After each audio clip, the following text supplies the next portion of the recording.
Broncos Actually, we are joined by double Bronco and entrepreneur Courtney Robinson, owner of Caramel Caravan. Tell us a little about yourself and your journey at SCU.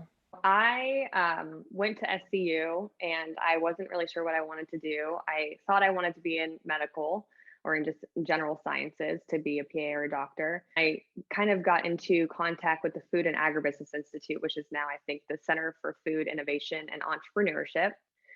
I found out about them through a course I took with the director of the Institute. And he said, "Hey, Courtney, I would love for you to come work for me and kind of get to know the Institute." And I fell in love with CFIE now and all of the staff and all of the people, so much so that I continued my studies at Santa Clara and got my MBA because I was working on a project with them. I grew up in a very agricultural area, so it kind of always drew me to food and agriculture. And I grew up with my mom making caramels for our family and friends.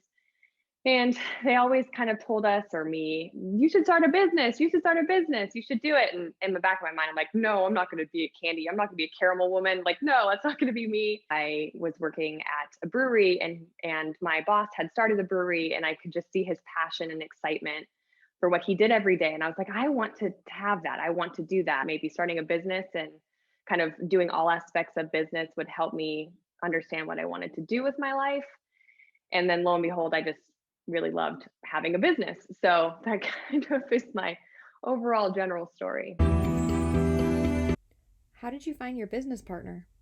I realized where I was lacking in terms of my skill set. I am terrible at marketing. I am terrible at taking photos. I am terrible at social media. That's just not my area of expertise. I had some friends in mind that I had gone to MBA school with. It was a big ask, unfortunately, because it's like we weren't really making any money, taking any income for ourselves, right? We're trying to just grow this business. And so I had to find someone just as crazy as I was to kind of go in this with me. I had met Celia in MBA program. I knew she was very good at taking photos, at marketing, at just general sales outreach, all of that stuff, because I had worked with her previously. We kind of started meeting and talking about it. And then we ultimately decided that she wanted to come on. Tell us about the caravan concept. Celia is an avid baker. She loves to bake. So she was going to be a baker and I was going to be caramel. And we were going to sell those two together for like weddings and events. I stumbled upon this bakehouse in Leeds in the UK, and it was called Noisette Bakehouse, and they they sold out of this really cool old vintage Citroen van, and we just fell in love with the concept, and we're like, "Oh my gosh, this would be the coolest thing. We can drive up this old vintage car, park it at a wedding, and we could have display our cakes and our caramels." So our original name for our company was Cake and Caramels, and then Celia shortly then realized that she just doesn't really like baking at that larger scale. It's just too much work and it was hard to hire people and it just became too much effort. So we then pivoted and ended up only doing caramels. And at that time we were still doing farmers markets. We're like, well, we should still get some sort of mobile thing for us to, display and sell our caramels out of, engage in conversation with us, ask us about it. It would be great marketing. And so we ended up getting a 1954 Calcraft canned ham trailer that we completely renovated, like not right after, but 6 months after we got it, COVID hit. So we haven't really been able to take it out. That's kind of how really the business started. That's how I brought Celia on, was because she fell in love with this caravan idea. And that's what sold her on the business. And I was like, great, we're going to do it because I need you and you need to come into this business. What are some of the biggest risks you've taken? I think one of the biggest risks that we've taken is actually the trailer, is our caravan. It was a lot of money that we had to invest in that thing.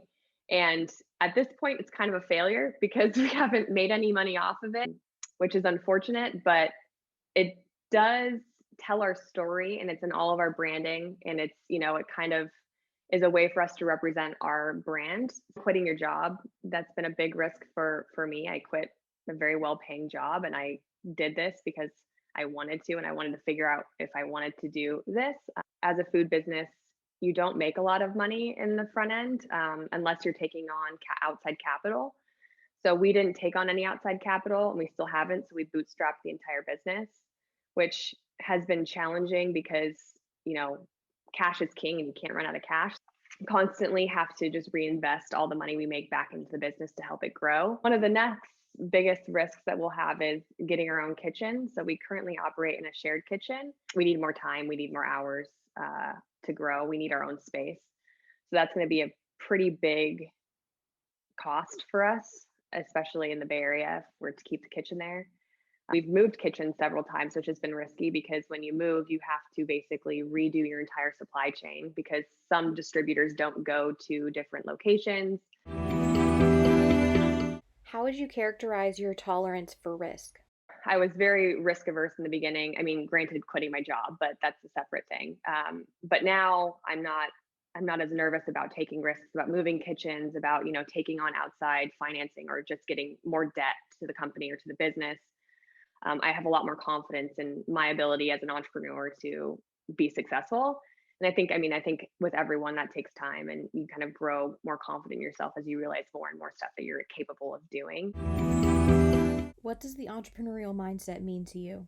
I think you can have, you can be motivated, you can be, passionate, you can be a self-starter, you can be like, you can want to take risks, but you have to do things.